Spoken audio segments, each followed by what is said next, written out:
Okay, shall we start? Yeah? So I believe we are all mostly like part of the team and the artists. I'll just give you a brief introduction and welcome. We are going to have two panels, approximately 1 hour, and a half. So the concept is that in the first panel we'll have like 5 minutes presentations with some visuals or not, depending on the artist.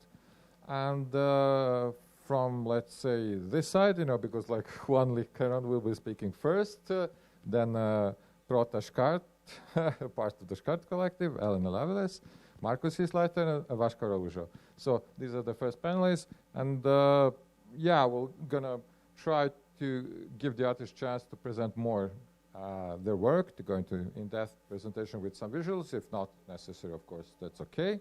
And maybe I'll give now word to Blanka to give maybe just 2 sentences about the first panel kind of context, and then we proceed. Yeah. Sure. Thanks, Zoran. Thank you, everybody. Well, basically, with this first panel, we wanted to melt 3 of the clusters that we're exploring here. So it would be watertopias. It would be also There Is No Age, where we speak about, this politics of extraction, loss of the biodiversity, and all that, and gender, race, and the colonial trace. So these 3 clusters are also interrelated together. And the 5 artists are also like dealing with these, let's say, different sorts of exploitation systems derived also from the different sorts of colonization and post-colonial also like attitudes towards the environment. So finally, if you want to start. Thank you. Thank you, Blanka. Thank you, Zoran. We don't need the microphone, right? You can hear me? Oh, you need it for the camera. All right. So let's do the microphone then. So I'll be short with my presentation. I mean, all of you have the work upstairs, and I think that's the best way of like experiencing. But I think it's more interesting to talk about like the connections with the work of other of the artists here. I mean, I have been looking at your work, and I think there is connections between the way that we use water and the ways that we use plants as well to talk about cultural identity. And I hope that we will get to talk a little bit more about that later in the conversation. This presentation that I have here is just like, you see the map. My project is called PHY. And it was an exercise to map the pollution of the Yamuna River in India using Rubia cordifolia, which is a plant that is grown also in the beds of the river. And for 12 days, we went through the river, and we did, I say we because actually Blanka de la Torre, the creator of the show, was with me during the project. She also created this project. And we traveled the river, and we dyed pieces of felt using Rubia cordifolia. And the reason because I was doing the dyeing is because the University of Delhi published a study trying to identify what are the causes that affect the final color when using natural dyes. Mainly because natural dyes is an ancestral technique that is being used in India for centuries and like still being used today. And that's why they put a lot of resources in the research of like how to improve it or what to do to make it better. And the conclusion of this study is that pH, the pH of the water, is one of the causes that affects more the depth of the color or the quality of the color. So also pH is an indicator of pollution, of the acidity, of the alkalinity of the water, and that is the reason because I decided just to use the water and Rubia cordifolia to map the river. So there was 10 stops. This, for example, is the third stop that it was in Suleiman Majra Burari, and this is right after. I think this is right before arriving to Delhi, and here you have a pH 8, which is alkaline. This means that there is a lot of potentially, I mean, we don't know the specific details of the pollution because we didn't have time to like made analysis of the water, but like this should imply that there is sewage contamination in the water. Or this is the fourth stop, which is right after Delhi. So it's like the first one, it was already alkaline, 8, but it was not yet to arrive to Delhi. And then after the river passes Delhi, we have a pH 9, which is extremely alkaline. The water was pretty much black, as you can see in the bottle in the picture. The smell was absolutely horrendous, and it was barely impossible to be there. Even then, there was people fishing. They were actually catching dead fish because there is no possibility of life at this point with the condition of the water. And in the video upstairs, you can get way more. I mean, I have 5 minutes. There is no way I'm going to tell you all the details about this. But in the video upstairs, you can listen to more specific information about the pollution and the state of the river itself. This is passing the Taj Mahal, which is one of the landmarks of the country and the planet. It's considered one of the 7 wonders of the world.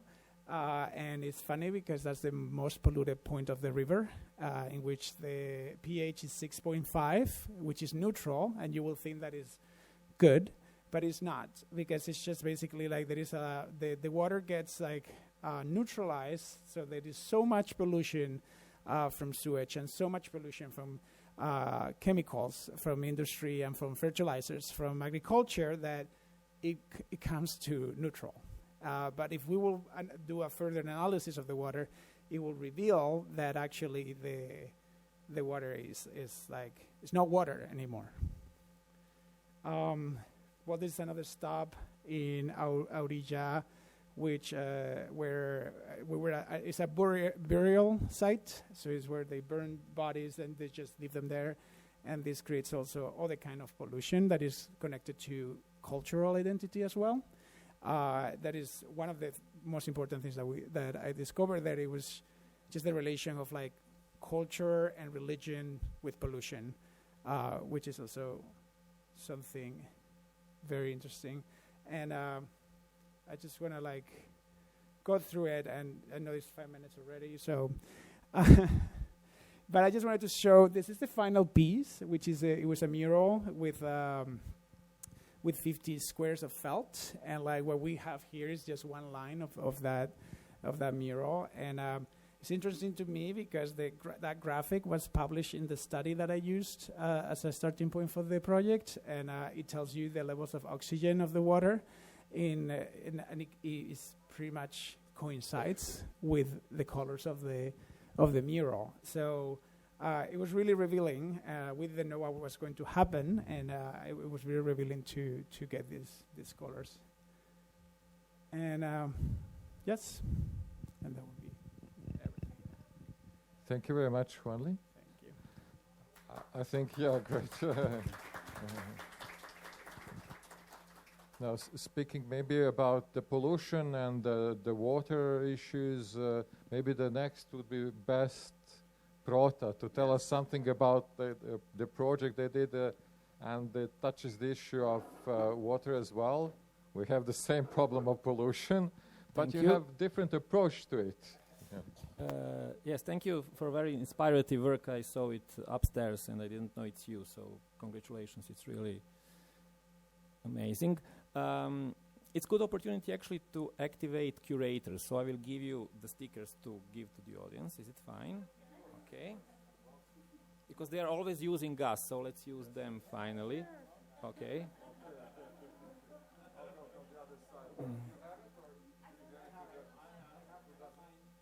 Okay, so let's use the users. I'm a member of the Škart group from Belgrade. Once years ago, we went to one small swimming pool in Vranje. It's south of Serbia. And this swimming pool is in a Roma neighborhood. It's open swimming pool. It's thermal bath. and they're actually proud that their mineral and thermal bath is the warmest water in Europe. It's 98 degrees centigrade. It's really hot water. So they are having bath every night. And one quite big guy told me, every evening when I come to the bath, I say, hello, water. And when I'm leaving, I'm saying goodbye, water. Because he said, water remembers. So it was so shocking and beautiful what he said, so that then actually we decided to use his kind of quotation or manifesto or kind of mantra and naming our project, or let's say our initiative, Water Remembers. So almost on daily basis we are inventing new image of water and parole, saying different things like water is watching, water is falling, water loves, water, or for example, preko vode do slobode means over the water for the freedom, etc., etc. So actually, water can become symbol of resistance and symbol of new political fight and even symbol of new revolution. We can, because once we call it eco revolution, it's already failing, because somehow eco is already quite, kako se kaže, predvidljivo, predictable. So we are actually forcing this water in the, as a kind of starting point to reinvent political language. Also using quite different images, sometimes a bit abstract, sometimes a bit realistic, also to involve another aesthetic of kind of new political campaign or new revolutionary campaign. And in general, idea is like this. We are making wooden plates and bringing them into village schools. So really escaping museums and or other kind of privileged position places, but implementing a new political message into schools. Because kids are the one who should think about the future and who should rethink our habits and our, let's say, relation towards our planet and our daily life. So one thing is these wooden plates going into schools. Another is almost daily base Facebook posts, which also goes wherever. So people can share it, comment it. Some people are sometimes quite angry when we are using words like revolution or resistance, etc., because it somehow also reminds them on the war, which we actually almost never finished our relation towards war crime in Balkan wars. Third thing are the stickers, which you already have. So it's like also uncontrollable distribution. And what is interesting, some eco groups and feministic groups and different groups took these images and paroles and started to use them for their kind of fights. And this is good. Like you don't need to count on the audience or to somehow pray for attention, because attention and this kind of new language possibility comes by itself. That's it in a couple of words. And I'm glad you have your stickers, so you can actually do revenge putting on your neighbor's door or wherever around. It's Uh-huh. yes. Thank you. Thanks, Okay, Brota. thank you. So we now invite Elenom Laveles, who she has been doing a long research here in Serbia. Hello all, thank you for being here. It's such a pleasure. And this is my second time here in Belgrade. The first time, as Blanka was saying, I was here in November when I started to develop the work that is upstairs. The project is divided into parts. One is the field work. When I started to do a research in different mines here in this area, and I think that connected also with what my colleagues were speaking about water, is very important also to be aware that sometimes in industries of extraction like mining, it's not that evident that water is they used a lot of like huge quantities of water, and it's also an issue for the environment in which is developed this kind of industry. So while I was here, also I thought that it was very interesting to understand not only the alternatives to mining, also the history of mining in this area that is very connected to other parts of the world also. So the way in which I usually work is from local examples. I tend to present global situations that I think that we mostly do the same, which is very interesting in this exhibition, because from different little histories we understand what happens in a global scale. And well, basically what you can see upstairs is like the first part is like documentation from the collaboration and the works that I did with the different mines. That one is called Uvara, that probably it sounds familiar to you because all the problems that they've had with the workers and the situation that they had. And also is one of the biggest coal open pits in the world. And it's still active. And then the second mine is Sensky Rudnik, that is the oldest underground coal mine that is still active. And well, I was there like underground, like almost 300-400 meters underground.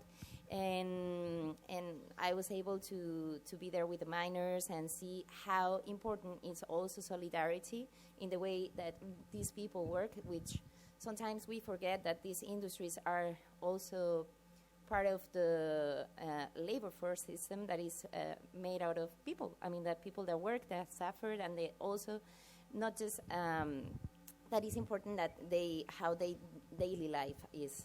So that's one of the first part. And then the second part, I thought that it was very important to present also alternatives to this mining industry, in this case coal mining, sorry. And I started to work here with the Mihailo Pupin Institute that belongs to the Serbian University, to the University of Serbia. And I started to work, this department works with new materials and creating alternatives to purify the water, to use industrial waste. In this case, for example, the case that I started to work with them is how they use the ashes, the industrial waste out of the coal burning in the power plants. The end result, the waste, is a material called fly ash. That is some sort of, they are ashes. So what they do is to make concrete, cement, to make constructions, to make buildings and other kind of, roads and things like that. And then I continued with this research in Spain with a research institute called CSIC. And I produced with them the sculptures that you can see upstairs with this waste. So here we have two ways of creating alternatives. That one is a way of cutting the CO2 emissions, because to create cement or concrete, to produce it, to make it, there is a lot of CO2 emissions that sometimes we forget about it.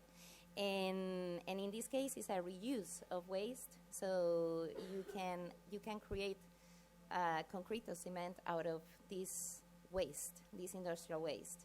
And also the second is to reuse. To reuse this industrial waste in order to cut this kind of accumulation of waste and contamination. So I thought that combination it fits very well with all the ideals and philosophy that different parts of the exhibition present. So, and if you have any other questions, you can come with me upstairs because we are in a family. So we can keep talking. So that's it. Thank you. Thank you.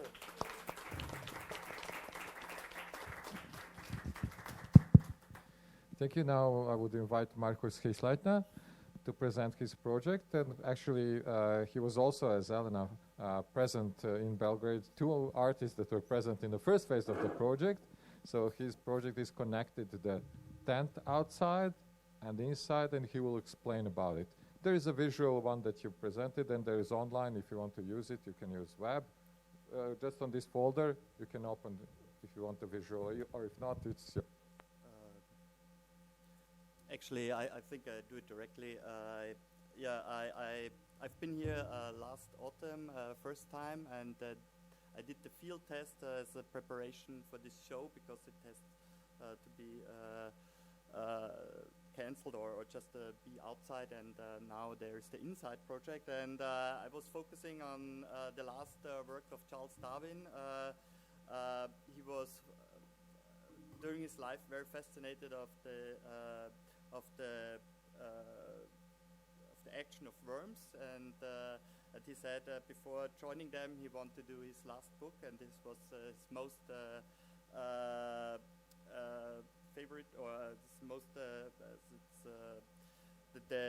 the book which sold best, and it was about the formation of vegetable mold through the activity of worms, and he as a scientist who gets into it and to touch it, to see it, did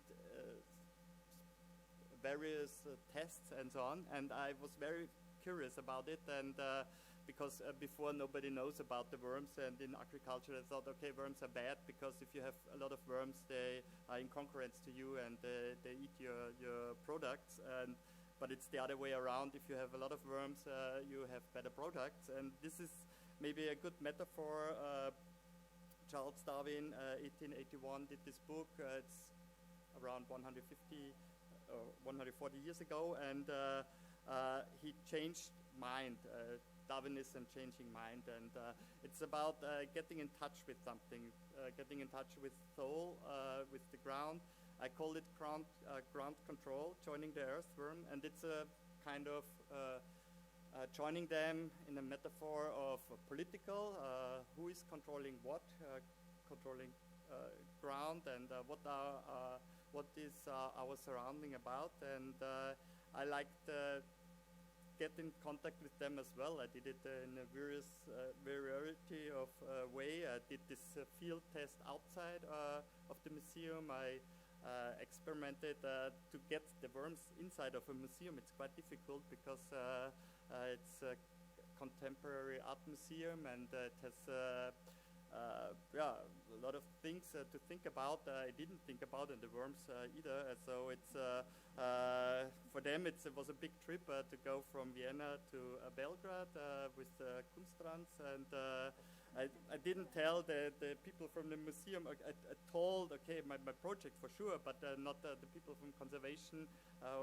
what's inside the boxes, because I thought, okay, I'm coming and there are the boxes and I do what I do, but they opened everything and got a little bit scared about what they saw and what they got in touch with, and so we had a conversation about life, and they had they got in contact with people. They told them, okay, the soil is full of life, so if you bring soil in a museum, it's full of life, and the museum is full of life. So what can happen? So it's very a lot of things are happening if we get in touch with life, and so maybe this is a good metaphor for what we are here for, and we are working on, and bringing together in a different way of doing. And this is, I think, a great exhibition. This is maybe this overview effect you are creating, and yeah, I like to be part of. Yeah, thanks.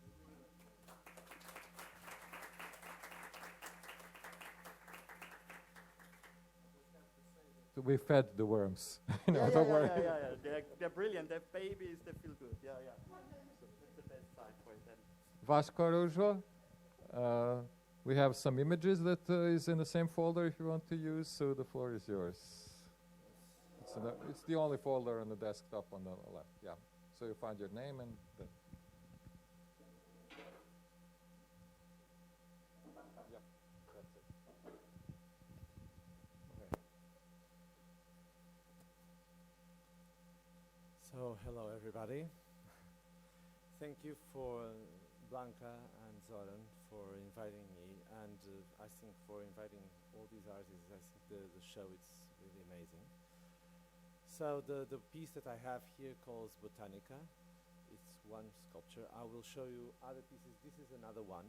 So it's a series of 12 sculptures that I did in 2012 and between 2012 and 2014. And the title is a metaphor, and so the pieces are about the idea of exoticism, and so I photographed the botanic gardens in Portugal. I'm from Portugal, and the botanic gardens in Portugal, in the three main cities, Lisbon, Oporto, and Coimbra, they have a particular thing, that is, they are only made with tropical trees. And now you ask why?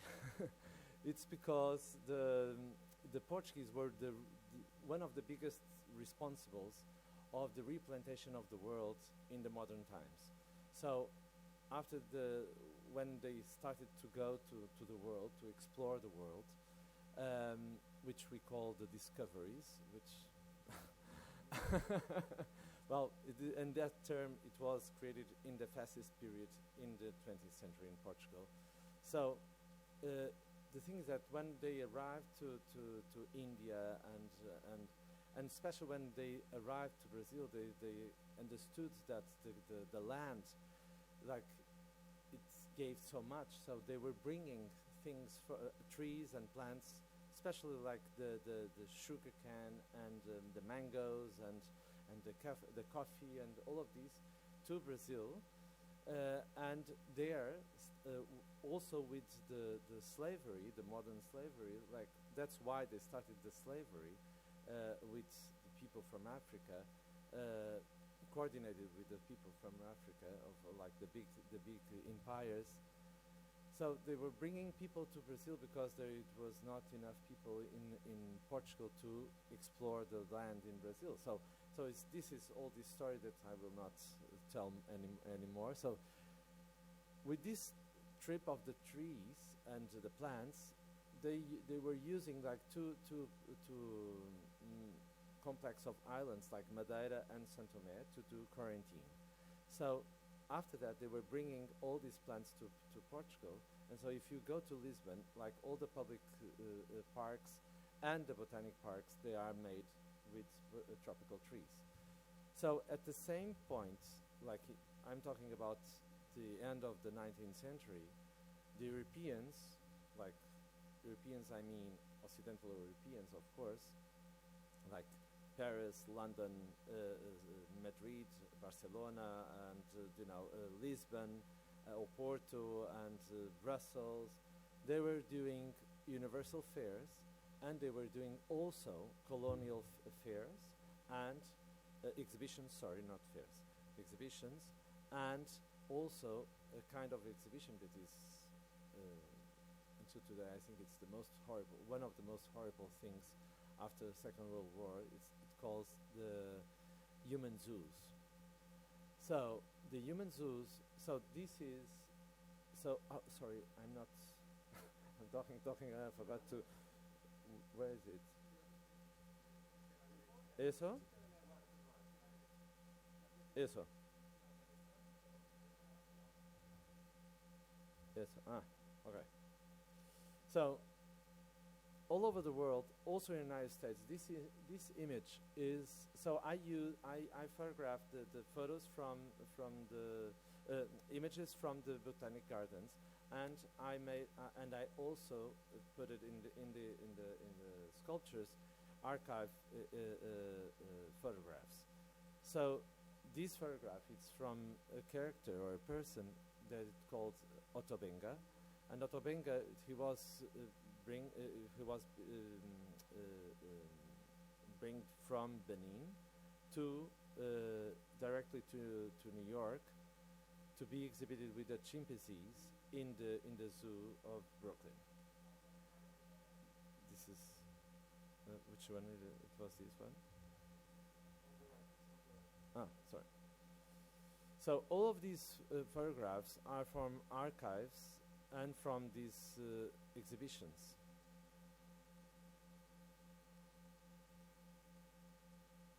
And the tables have three shapes. They can be squares, round, or rectangular.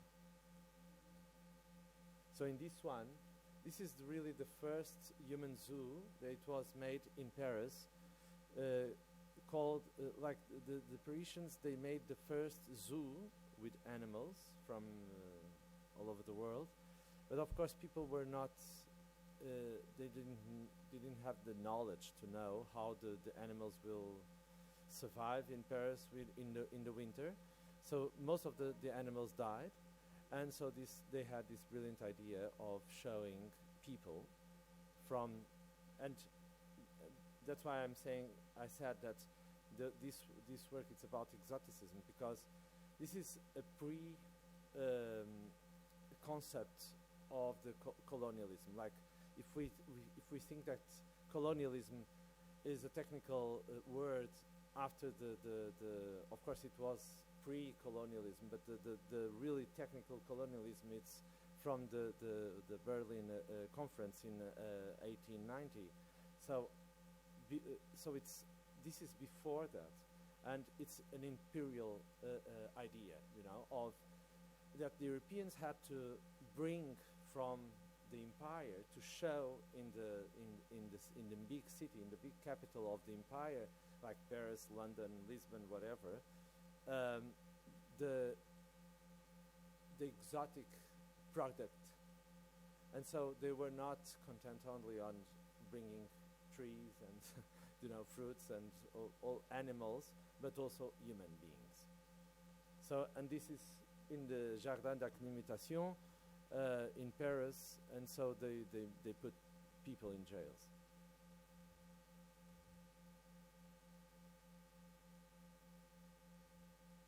So, and this is the image of the piece that I have here, and in this one here, this is called the Tournée Farini. So this man called Mr. Farini, he was an Italian, and he brought a family of pygmies. How do you say it? I don't know in English. Sorry? Pygmies. Sorry. Thank you. He showed firstly in London in a kind of aquarium. So they were living there, like they were sleeping, eating, everything. And that family traveled for, 3 or 4 countries, and living 1-2 months there inside of the aquarium.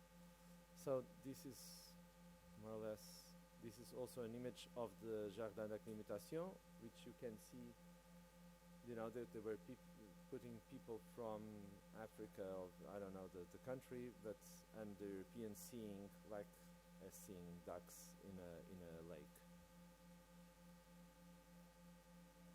And of course, the piece it's a metaphor of that the Europeans were treating or putting in the same place plants and people. Okay, thank you. Thank you. And the last one. Yes. So what we would suggest now, if you have direct questions to any of the artists to present them, maybe that would be the best. Okay? Yeah.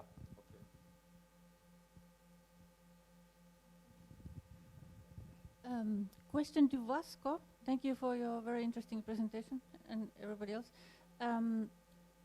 Is there any documents or material about how these people who were exhibited, what did they experience? Like, for example, this pygmy family, I would be so curious to hear what they say about all the Europeans looking at them, because Europeans were also on display back to them and our ideas.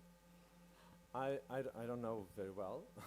I just know from a few people that from the colonial exhibition in Oporto in 1932, that I read some things, but it was not directly from them. It was from other people that were writing about their lives after they have been exhibited. But I know that many of these people, they died, because most of these exhibitions were extended by more than 6 months. So they were like naked in Paris with like 8 degrees or 9 degrees. So most of them, they died also because like they didn't have immunity to certain viruses that were in Europe, so they died on flus and things like that.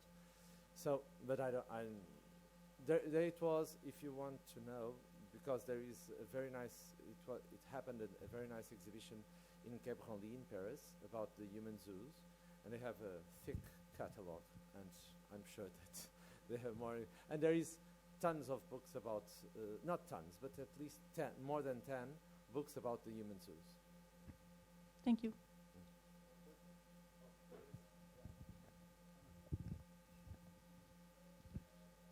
Thank you very much for the presentation. I just would like to ask you about how you connect the symbol of the table to the topic. Yeah. So because tables are made for us to work and to eat, and also, you know, these tables have a domestic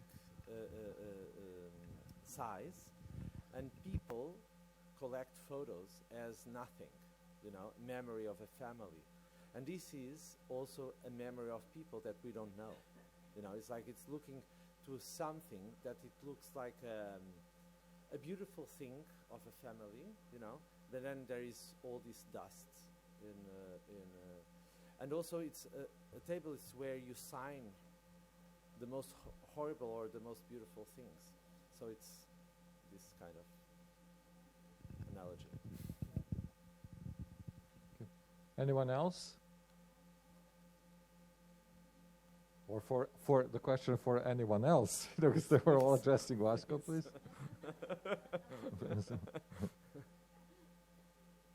Yep. Okay.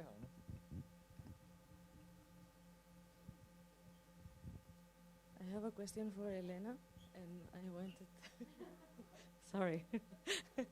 I wanted to ask you about the work with, because I find it interesting when people work with other professions that you maybe know very little about, right? And then suddenly you are sharing space and like conversations, and I wonder like how do they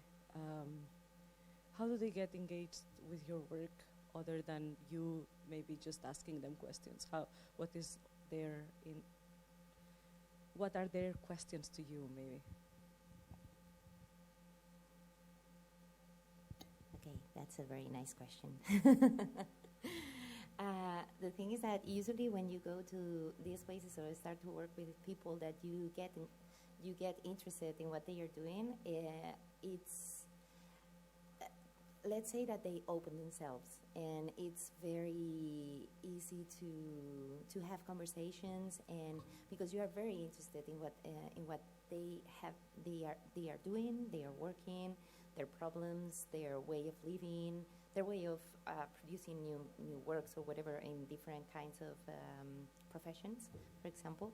So, and for me, it's always very, I approach from a very humble position in a way in which I know way less than what they know. So it's super interesting that everything that they have to tell me, and I remember that we were speaking about gossiping or things like that, on special details that everybody is very, let's say, I don't know, like there is a way in which, yeah, when you show interest in what they are doing, it's a position in which you are privileging them in a way in which they can share their world, their points of view, and it's going to be shared afterwards.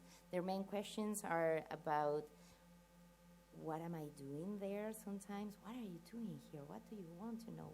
It's interesting. And then when I work with other scientists or other professions, it's like it's a way to give visibility to also what they do and to melt everything in different, in a way in which there is not just one field or one profession. Is more like a way in which you are melting everything at different kinds of fields, and not just art or just science or just in this case geology, or it's a more global or holistic point of view in which we can understand that everything is connected. So that's also very interesting. And yeah, in terms of, I don't know, because you were sorry.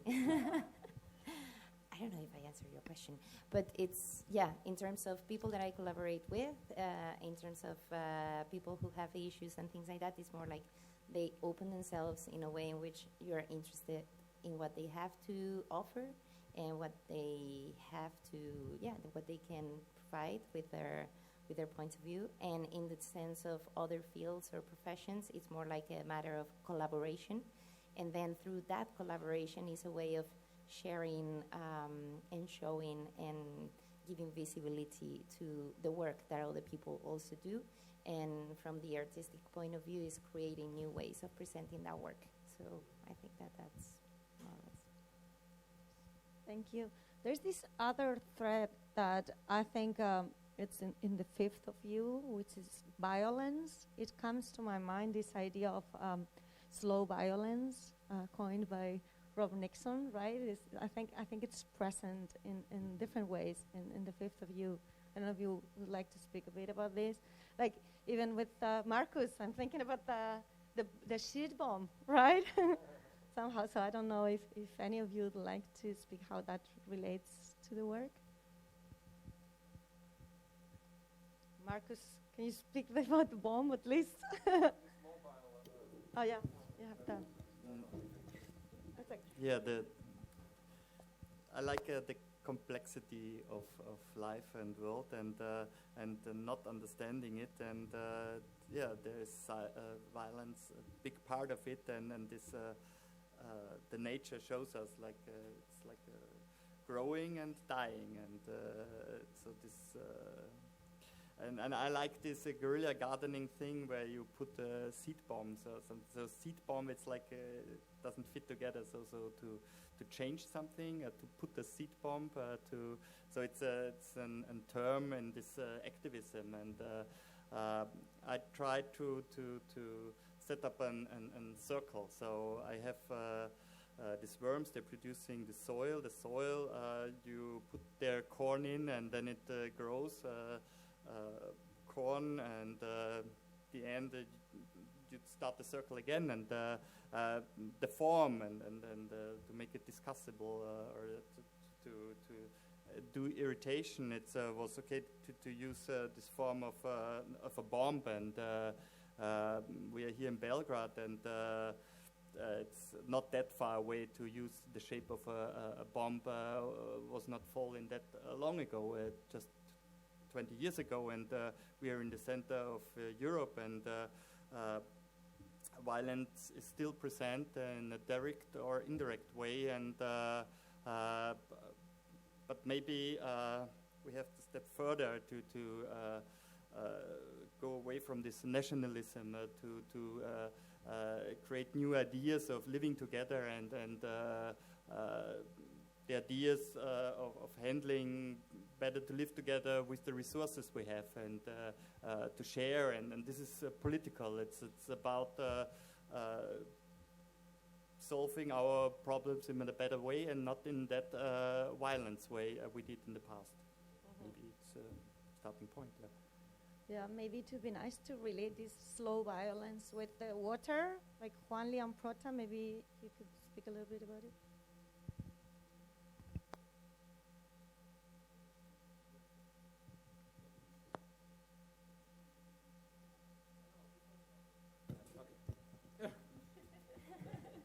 Fine, we will use the only one, which works. Just 1 hour ago, I met one girl, one friend, and she asked me, and what about us? And I was quite surprised. What do you mean, us? She said, us, animals, because she thinks I'm speaking only in the name of water. So she felt a bit kind of excluded from the subject. So I wanted to say, in the moment, we need to take or to be responsible also for the ones who have no voice, who have no place, who have no stage. So, for example, water is just the very small starting point and starting, let's say, step of eternal fight. And I agree totally with you that we need to somehow overcome all these local animosities and unite against us, actually, because we are the enemy of the planet. So it's a bit very tricky position how we should actually continue questioning ourselves about our responsibility on the planet. Maybe this was not the answer, but for me it was really beautiful. Her question: what about us, animals? Beautiful.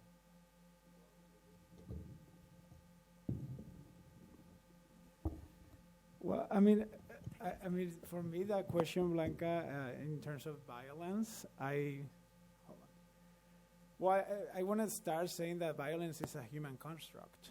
So violence doesn't exist in nature. Nature is and like in the universe, you have actions and reactions, but like violence is like freedom. We invented that concept, right? Now, if we are going to talk about from the humanistic point of view, yeah, of course. I mean, like when we're like traveling the river, there was many actions of violence, and like some of them, as I mentioned before, were related to culture, to religion, and like the single fact, Yamuna is a sacred river. A lot of people have a lot of devotion, and it treats the river as a god almost, and it pays respects. And in these respects, there is also forms of violence because it's like destruction, is destroying the river as an entity or as a part of this universe. So it's like this action and reaction, and of course it's like violence always comes from. I'm saying all this because like violence always comes from humans, and it's created by humans, and like we are who creates violence, and yeah, it's obviously in the river it was like visible in many different ways, and yeah.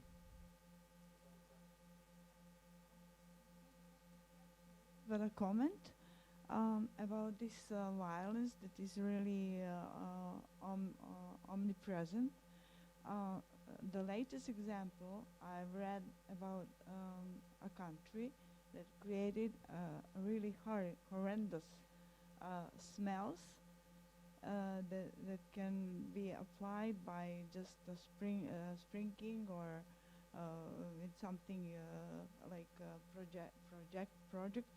to project it on someone or something, and that smell is so difficult to remove. It stays for days, and it's unsupportable. So that's a new kind of weapon. Actually, they weaponize the natural products. They bring it to the extreme, and then they apply it as a very horrible weapons to destroy. And I think it's it's terrible. So scientists do a lot of work, artists also in terms of research, and the whole army on the good-willed people are working on projects that are later used, like Frankenstein, for odious causes. Yeah, absolutely. Yeah, and I just feel that is. Yeah. And there was a Zoom platform that Zoran was part of, and I don't know, maybe I missed the part or something, but it's rarely mentioned that wars are very destructive towards ecology and everything, and maybe more than anything else. Thank you. Thank you. Thank you. Thank you. Well, yes, we had these discussions with local experts, activists. This was like in between two phases of the project. So there are like several issues that are quite important, not only in the local context, but what Blanka was mentioning, the slow violence, so it reminded me of the project we co-curated together, Invisible Violence. And what we are facing now is, I would rather use the term extreme violence, because all of these sub-themes, all of these eco-labs, as we kind of coined them, are very difficult to be communicated to the media, for example. They don't discern what is happening at that point. We had a very hard time to pass this message. But when you go to the basic ground level, what is happening with the land, with the water, how the corporations, together with the officials, with the government, are exploiting and exploring all this, creating ecocide. This comes to the core of the problem that is not just local, and this is the global capitalism of today. And it somehow has alliances in many countries. What we have been facing here is now Rio Tinto. You're quite aware of it. Serbia gave concessions to this company to exploit lithium found in the local mineral Jadarit, which is kind of, it's not the richest country with this. But I learned recently Portugal throw them away. So the question was, like also from the media, what the artists can do. Are the artists' voices heard? Rota said they're not, you know. What also the media were emphasizing, are this just this artistic project, or do you want to pinpoint something that is a key problem of today in environmental issues, in justice that we want to see? That is something that we really need to discuss, but this is like really big thing, you know. There's no time for it, you know. Now maybe just to give you some chance to maybe few sentences, you know, each about it, you know.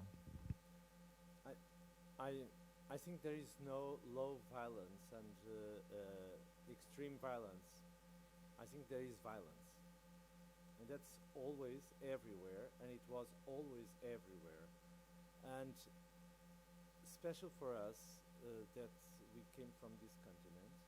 Most of the times we don't have any conscious of what is to be from other countries or and other places, and that's already a huge violence of a frontier that we have.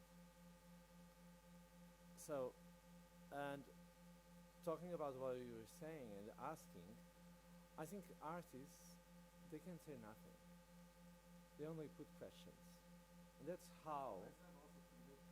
No, it's like we cannot affirm. Of course, we can say, "Don't do this." Of course, but we don't have enough voice. I think it's much better to put questions to the public or to people than instead of saying this is wrong, you know. Because if people don't think it's wrong, if people don't think, if they don't feel in the skin, if they don't feel in their heart. You know, like we buy this chair. Half of this chair is destroying like thousands of habitats, you know, and we bought these chairs for centuries, and we never thought about it, you know. So this is all about violence. It's also about education. Most of our buildings, most of our furniture, most of everything that. Like maybe this that I'm wearing, you know, already, it's destroying something. So it's all about like the quinoa. Quinoa is like the best thing, you know. We suddenly quinoa appeared in Europe, and everybody thought, "Wow, this is the best food ever," you know. And then suddenly, like the Chileans, like the Peru people from Peru. You know, that they were eating that, they couldn't not eat anymore because they could not, they didn't have money. So this is like, wow. Sorry, talking too much. This question you raise awareness also of the people that will be coming to the museum. So there is certain effect to it. Sorry, I don't agree at all, but we can stay friends. Even we don't know each other, but doesn't matter. We'll actually, I think artists are not isolated island. We are part of a society. We are part of community. I know, of course. So I think our goal, our role in the society is to use our skills and actually implement them in other movements. So whatever we know, whatever we can,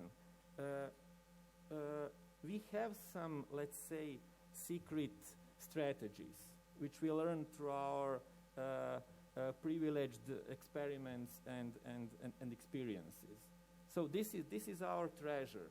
We should actually, as you mentioned, overcome local animosities, unite our forces, and step forward and loudly actually do the things.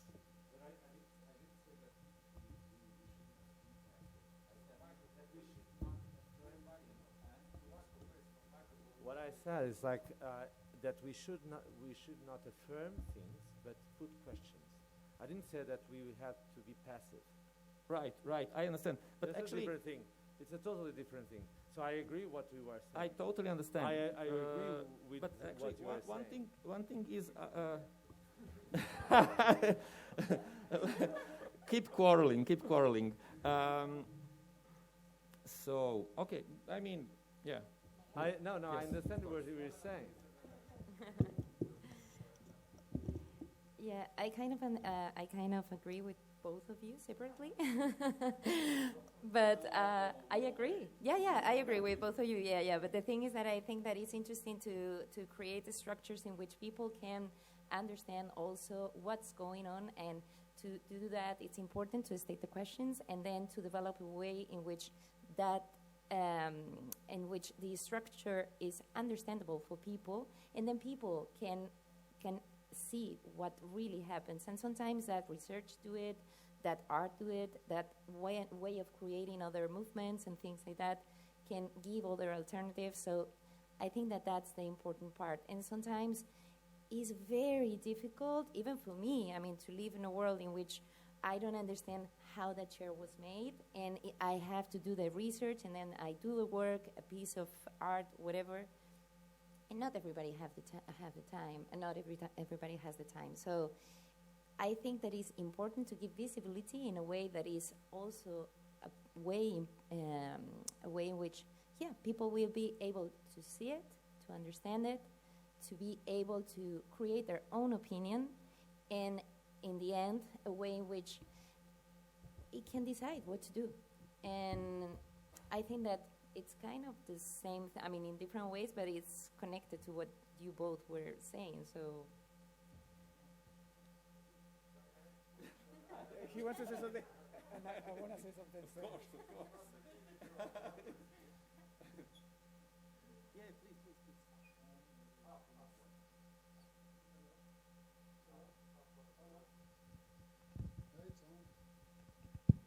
No. So you spoke about slow violence. I think the main reason is that science is based on a mechanistic worldview, and I think what we are working on is to create a holistic worldview, how everything is connected.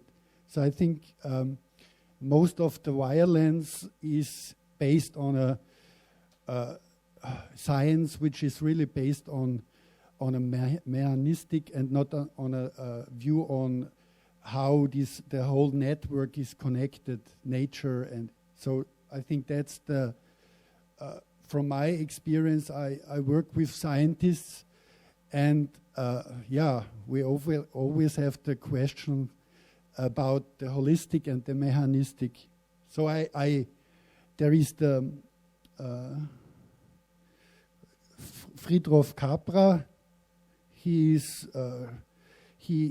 did a lot of work about system theory, how all the things are connected, and how like science and art before in the Renaissance it was one thing, and then how it was splitted. And I think we are now in an age where science and art has to be a symbiose. So that's yeah. So I mean, I don't know. There's so many things to say now, but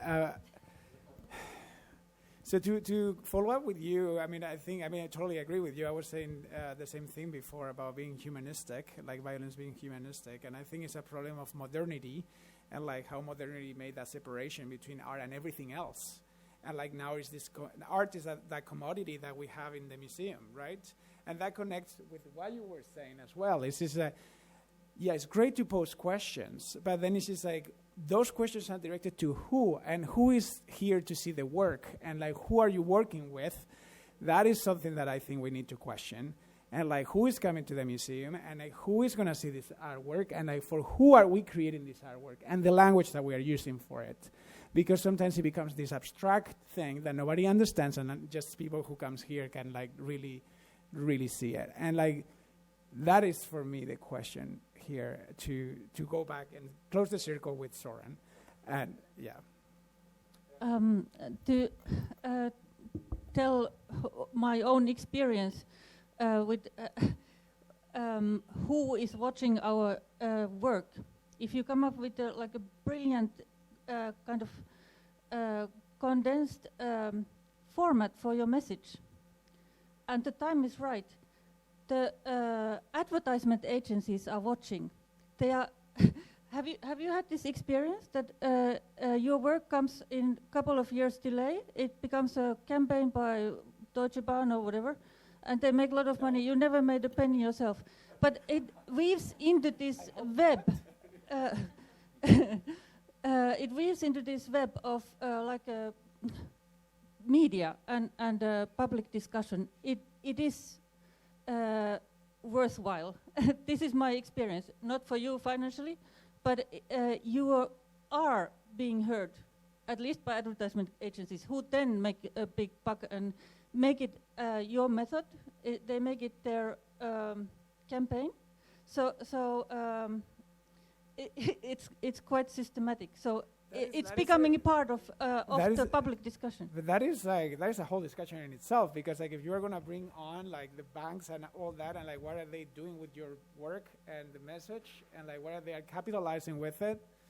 I mean, I don't know about the campaign in itself, but I don't know. I have contradicted feelings about like that way of my work being heard through a campaign from Deutsche Bank.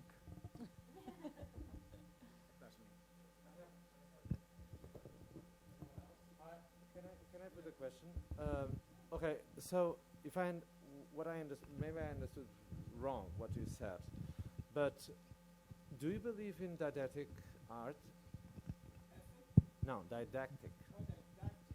I mean, I don't even know what that means. Like, I believe in ethical relationality applied to art, and ethic art. Oh, didactic art. I mean, some art can be didactic, yes. Your piece is very didactic. For me, it is very didactic. You are telling me about. Well, after I explain it, because if you arrive there, you don't see it. Well, if I arrive, you don't discover that is a botanic garden from Lisbon, and that the Portuguese were the big responsible. I don't know the details, but like, no, come on. For me, I'm a person who actually. That is not true. That is not true, because like. I know about plants. I have references. I go and I see a piece, and I am capable of like actually have the didactic meaning of your piece. No, I know. So there is some didactics in your piece. Of course, every art is didactic. Mostly in this exhibition. But is that important? What if it's didactic? Is that important that someone arrives in a museum and understands everything? No. we're going to have to disagree on that. For me, I mean, like, I think this is really creating a holistic view, as we discussed before. No, I think, yes, this will be like, I think maybe it's time to have a wrap, and then we continue in some 15 minutes with the second panel. Yes. Yeah? So we'll be all here and we continue. A round table. But because of the camera, so some people requested to see yes, of course. But they cannot be here, you know. We have the limit in space, you know. Okay. Thank you very much all. Thank you. It was really great. Thank you.